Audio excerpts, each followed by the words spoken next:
Welcome to the Deep Dive. Today we're heading to Romania, specifically to a city that honestly feels like it's jumped right out of a storybook, Brasov.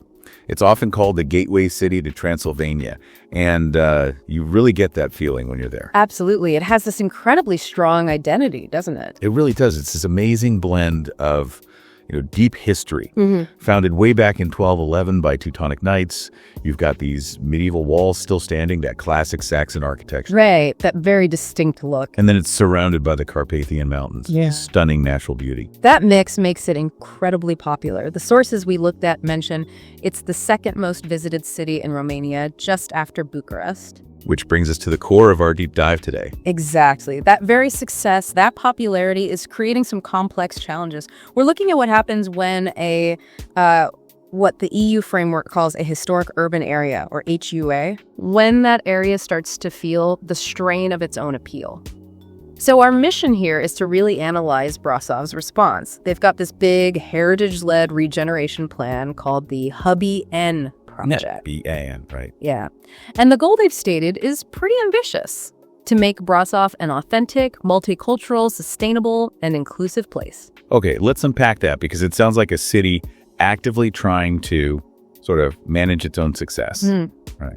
Balancing that amazing past with a future that actually works for the people who live there. Precisely. It's about preserving its soul, essentially, against the pressures of what some might call over-tourism. So to really grasp what's at stake, we have to start with what makes Brasov so special in the first place.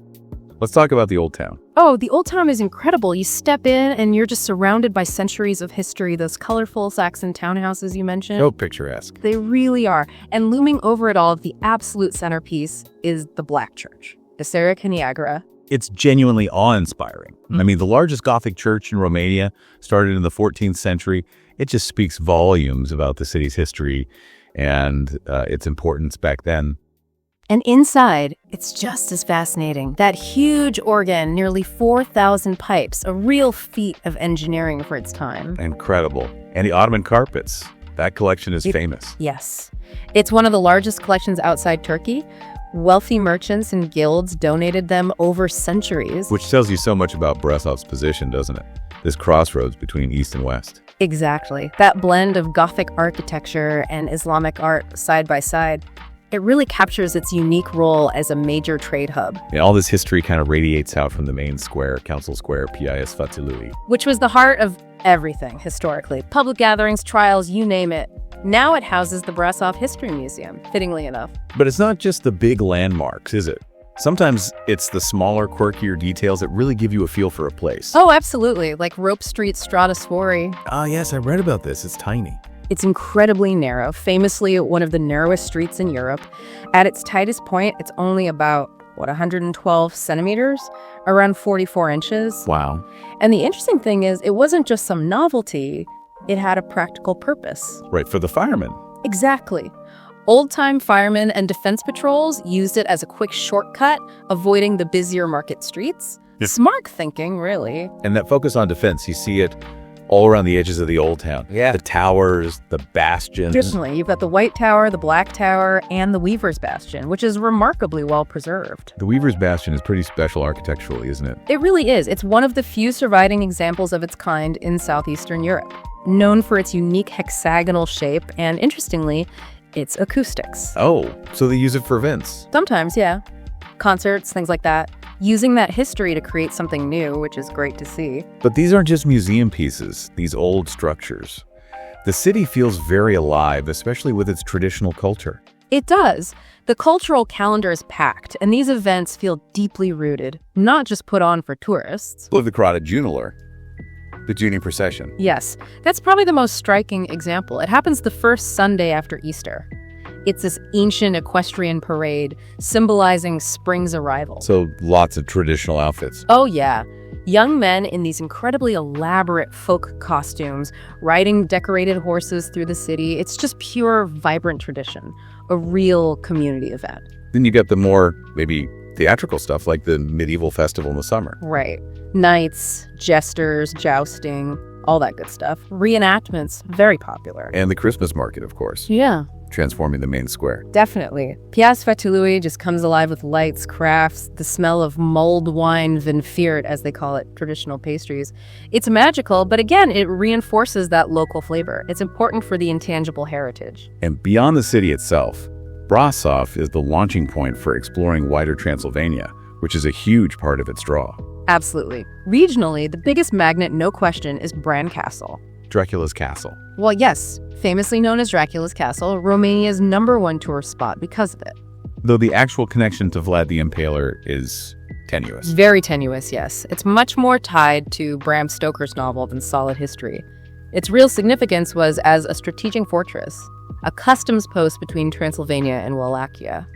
Still fascinating, just maybe not in the way most people think. Got it. But beyond the castles and myths, Brasov is also about nature, right? The mountains are right on the doorstep. It's a fantastic base for outdoor adventures. Our sources really highlighted this connection. hiking, I imagine. World-class hiking, yeah. Especially in the Piotrkoile Mountains. They're known for this dramatic limestone ridge. Oh, And Zornesti Gorge is nearby too, offering amazing scenery and climbs. This mix, this dense historic city right next to wild nature, that's really key to Brasov's identity. okay, so we painted this picture of an amazing place. History, culture, nature, even a bit of myth. The whole package. But that package, that success, is causing problems. Let's shift gears and talk about the strain, the challenges identified in that Brasov roadmap study from the HBN project. Right. And the numbers are pretty stark. We're talking about 1.5 million visitors a year. 1.5 million. Yeah. That level of influx inevitably leads to what the researchers called touristification. Which means? It means the city starts to feel like it exists more for tourists than for residents. The citizen surveys they did were really telling. What do they find? Residents described the historical center of the HUA as agglomerated and agitated. Basically crowded and stressful. Not exactly welcoming for locals. Not at all. And get this, almost a third of residents said they actively avoid the historic center, especially on weekends. Wow, a third. That's huge. That's residents feeling pushed out of their own city center. It is. It signals a real disconnect. And the architectural studies backed this up physically. How so? They documented the sheer scale of the tourism takeover. Over 400 Airbnbs just in the historic area. 400. Okay. And that obviously impacts housing for locals. Directly. It reduces the available housing stock, drives up rents, and transforms public spaces into essentially commercial zones. And this led to that real interesting recommendation in the sources, didn't it? About flipping the priorities. Yes. This was a major point. The experts suggested reversing the usual city development focus. Instead of tourism first, then housing, then education. They said, flip it. Completely. They proposed housing first, then education, then tourism. It sounds radical almost. How does a city even begin to implement that? Well, it's a huge shift, philosophically and economically. It means consciously making policy choices that prioritize long-term residents over short-term visitors. Like what kind of choices? Things like potentially higher taxes or stricter zoning for short-term rentals like Airbnb to discourage them, and actively creating incentives for people to live in the center long-term, ensuring schools and other civic services are strong there. So it's about recognizing that the residents are the ones who actually keep the heritage alive.